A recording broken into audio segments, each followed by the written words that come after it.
BJP प्रदेश के लोगों को यह समझाने में कामयाब रही कि हमारा चुनाव समाजवादी पार्टी से है, उस समाजवादी पार्टी से चुनाव है हमारा।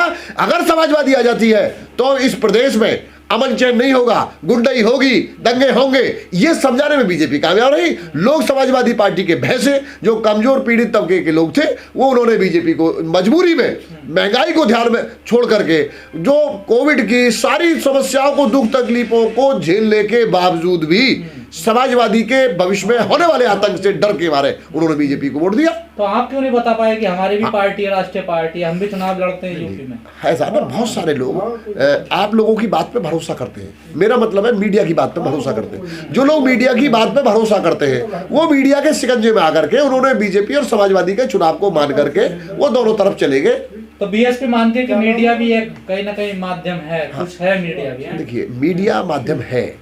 मीडिया के बारे में हम लोग अपने लोगों को पहले से बताए, साहब ने भी पहले कहा है, मीडिया का रोल है, इसमें कोई दो राय नहीं है। और मीडिया हमारे खिलाफ है, इसमें भी कोई दो राय नहीं है। और मीडिया क्यों खिलाफ है? देखिए, वो अब मीडिया का जो काम है, स्वतंत्र काम करना, वो उससे हट गया है।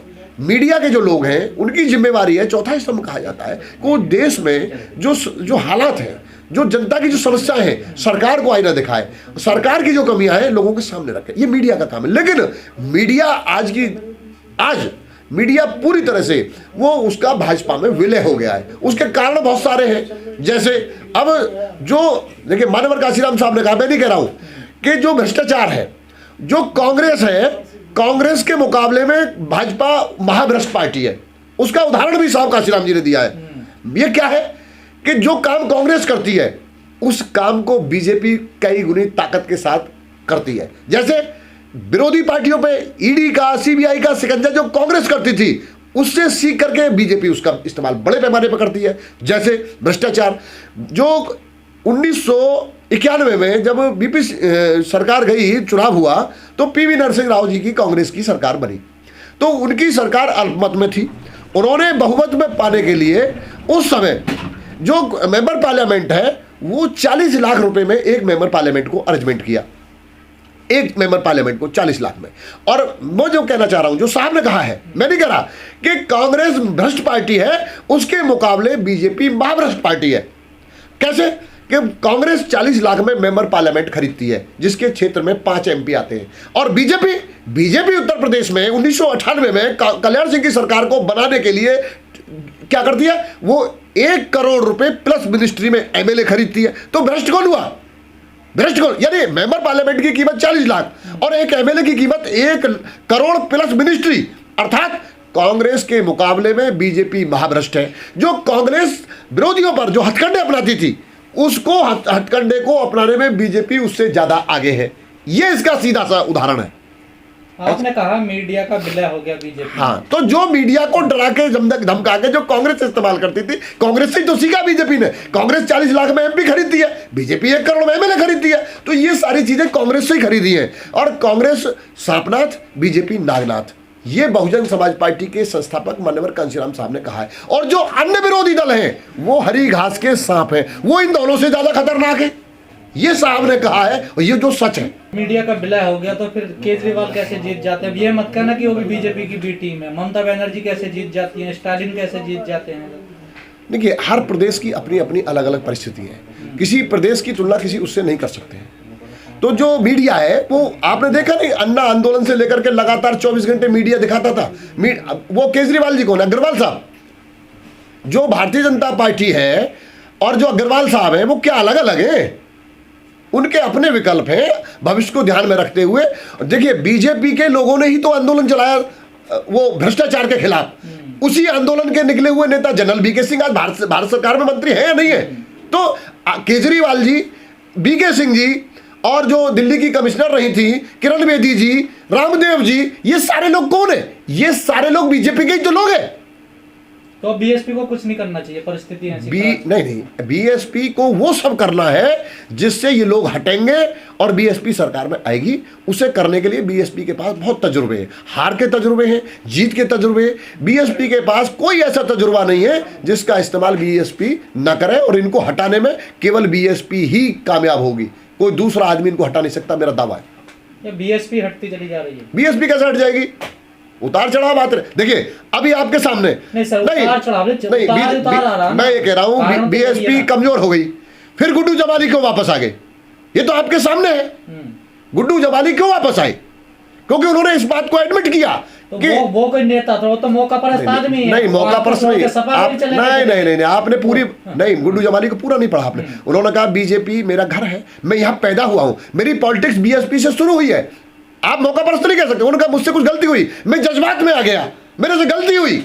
आदि बात नहीं, क्या गारंटी कि दोबारा छोड़ के नहीं जाएंगे? उन्होंने एडमिट किया है और ये माना है कि बीएसपी ही इस देश में और प्रदेश में बीजेपी को हटा सकती है, बीएसपी ही समतामूलक समाज की स्थापना कर सकती है, बीएसपी ही मेरे समाज के साथ साथ सभी समाज के लोगों का हित सुरक्षित कर सकती है। ये उन्होंने कहा है, ये तो शुरुआत है। तो आप काहे परेशान हो रहे हैं? या टिकट के चक्कर में बोल रहे? नहीं, टिकट का मसला नहीं है। टिकट का चुनाव नहीं लड़ रहे आजमगढ़? चुनाव तो नहीं, चुनाव उन्होंने जब एक बात बताइए, जब आएगा आदमी तो चुनाव के झुंझुने बजाएगा। यहाँ जो लीडर है, जो चुनाव में 10 साल एमएलए रहा है, अभी भी चुनाव लड़ा है, तो चुनाव वो नहीं लड़ेगा तो क्या मैं आप लड़ेंगे?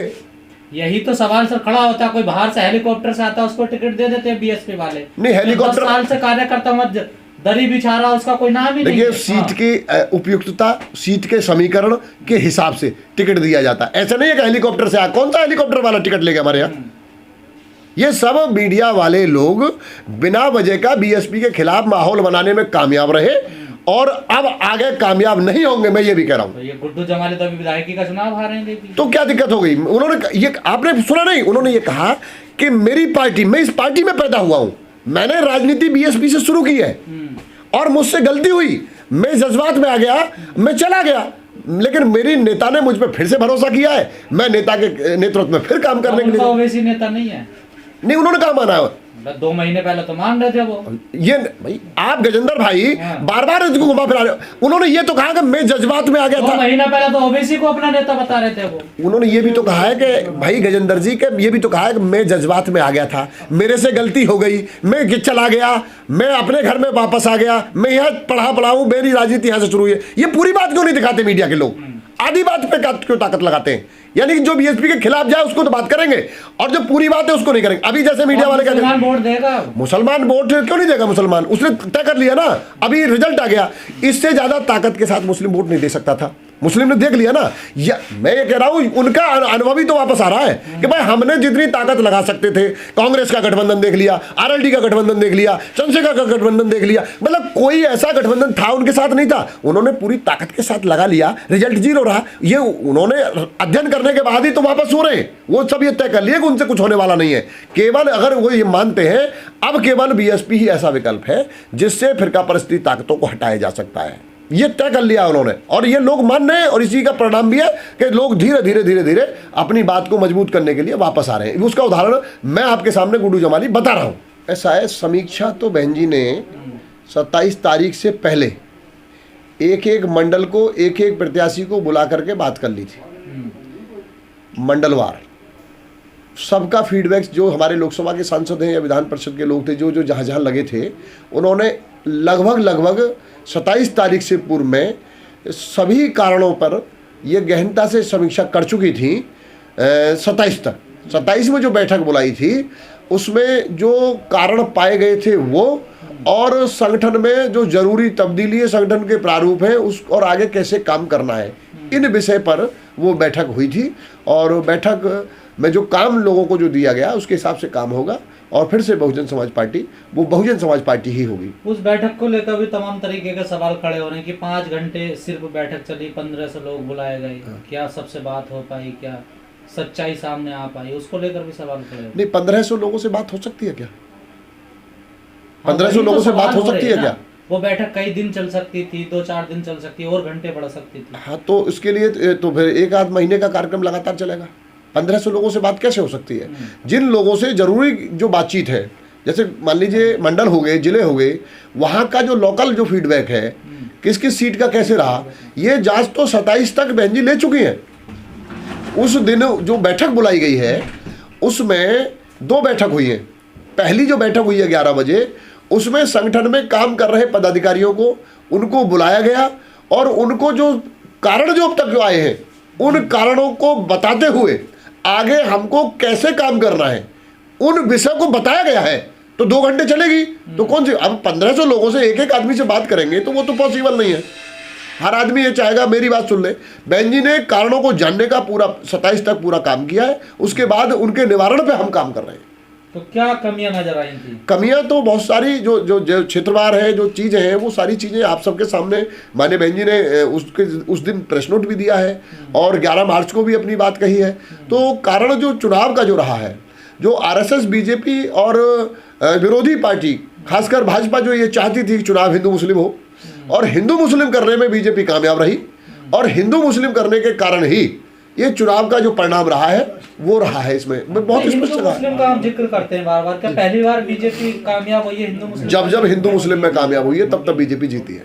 तो लगातार वो हिंदू मुस्लिम कर रही है वो तो। हाँ, लोग झांसे में आ जाते हैं, इस बार भी आ गए लोग झांसे में। तो फिर आप लोग समझा क्यों नहीं पा रहे लोग? हम समझाने का काम हमने पीछे भी किया, फिर प्रयास करेंगे। तो नाकाम हो रहे इसका मतलब आप लोग? हाँ, ये तो सीधी सी बात है भाई। बीजेपी ये काम समझाने में कामयाब रही प्रदेश की जनता को कि हमारा चुनाव समाजवादी पार्टी से है।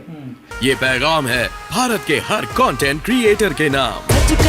जय भीम बड़ा सीधा हंसी, जय भीम जय Bhim app available on the play store and Apple app store now.